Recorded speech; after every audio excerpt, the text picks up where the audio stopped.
কৰ্মচাৰীসকলৰ লগত জড়িত এটা ডাঙৰ খবৰ আছে। আমি দুটা খবৰ আছে আচলতে, দুখন নটিফিকেশ্যন আমি ইয়াতে ইণ্টাৰপ্ৰেট কৰিবলৈ চেষ্টা কৰিম। ইলেকশ্যন কমিশ্যনৰ ফালৰ পৰা এই দুখন নটিফিকেশ্যন আহিছে, এখন ইলেকশ্যন কমিশ্যন অফ ইণ্ডিয়াৰ ফালৰ পৰা আৰু এখন আমাৰ অসমৰ নটিফিকেশ্যন এখন ওলাইছে। দুখনে আমি চাবলৈ চেষ্টা কৰিছোঁ। প্ৰথমখন আমালৈ চাওক ইয়াতে, যিটো এটা কুৱেশ্যন এটা আহিছিলে যে BLO সকলৰ কিমান টকা তেওঁলোকে পাব, এনেকুৱা ধৰণৰ কুৱেশ্যন এটা আহিছিলে। তো সেই গতিকে এইখন নটিফিকেশ্যন আমি ইয়াতে চাবলৈ চেষ্টা কৰিছোঁ। এতিয়া চাওক, ইলেকশ্যন কমিশ্যন অফ ইণ্ডিয়াৰ ফালৰ পৰা এখন নটিফিকেশ্যন আহিছিলে 24/7/2025 তাৰিখত, আৰু এখন আহিছিলে আপোনাৰ পঠিয়াই দিয়া হৈছিলে টু দ্য চিফ ইলেক্টৰেল অফিচাৰলৈকে পঠিয়াই দিছে অল ষ্টেট ইউটিজ, প্ৰত্যেকখন ৰাজ্যলৈ, প্ৰত্যেকখন ইউনিয়ন টেৰিটৰীলৈকে পঠিয়াই দিছিলে।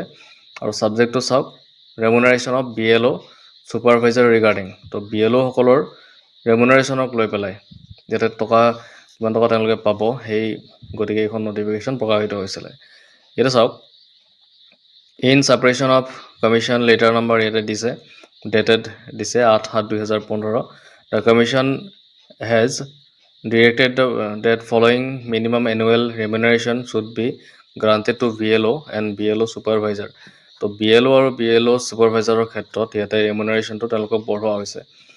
তো আগতে যিমান আছিলে সেইটোতকৈ এতিয়া বঢ়াইছে। তো এতিয়া কৈছে যে বুথ লেভেল অফিচাৰসকলে তেওঁলোকে 12,000 টকা পাব, আৰু BLO ছুপাৰভাইজাৰে 18,000 টকা পাব। Special incentive to BLO for SSR, SR and any other special drive.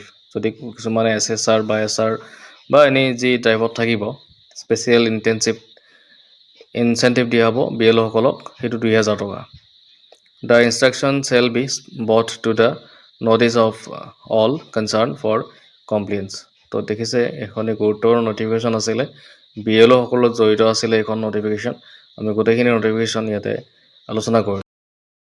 এতিয়া আমি দ্বিতীয়খন নটিফিকেশ্যনৰ ফালে আহিছোঁ। ইয়াতে দ্বিতীয়খন নটিফিকেশ্যন আপুনি দেখিবলৈ পাইছে, office of the chief electoral officer Assam, Janata Bhawan Dispur, Guwahati ফালৰ পৰা আহিছে। ডেট দেখিছে আপোনালোকে 19 মাৰ্চ 2026 তাৰিখত এখন নটিফিকেশ্যন প্ৰকাশিত কৰা হৈছে, আৰু এখন পঠিয়াই দিয়া হৈছে to the district election officers DEO all, প্ৰত্যেকখন ডিষ্ট্ৰিক্টৰ ডিষ্ট্ৰিক্ট ইলেকশ্যন অফিচাৰলৈকে পঠিয়াই দিছে। তো গোটেইখিনি কথা আমি চাম, ইয়াতে ছাবজেক্টটো কি দিছে আৰু সম্পূৰ্ণ কথাখিনি আমি বিস্তাৰিতভাৱে চাবলৈ চেষ্টা কৰিছোঁ। চাওক, ইয়াতে দিছে যিটো বিষয় আছে, বিষয়টো দিছে সাধাৰণ বিধানসভা নিৰ্বাচন আৰু উপনিৰ্বাচন 2026 মডিউল ECI NETৰ ক্ষেত্ৰ পৰীক্ষাৰ নিৰ্দেশনা সম্পৰ্কে লিখিছে।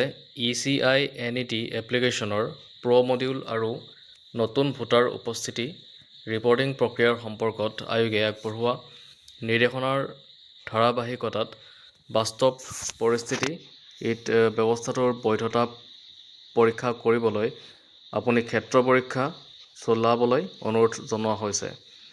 অনুগ্ৰহ কৰি তলত দিয়া নিয়মসমূহ কঠোৰভাৱে অনুসৰণ কৰা নিশ্চিত কৰিব। তো নিয়ম কেইটামান দিছে। এতিয়া প্ৰথম নিয়মটো আপোনালোকে চাওক, আগন্তুক ভোটগ্ৰহণ 9 এপ্ৰিল 2026 বাবে ক্ষেত্ৰ পৰীক্ষা তলত দিয়া তাৰিখসমূহত সম্পন্ন কৰিব লাগিব।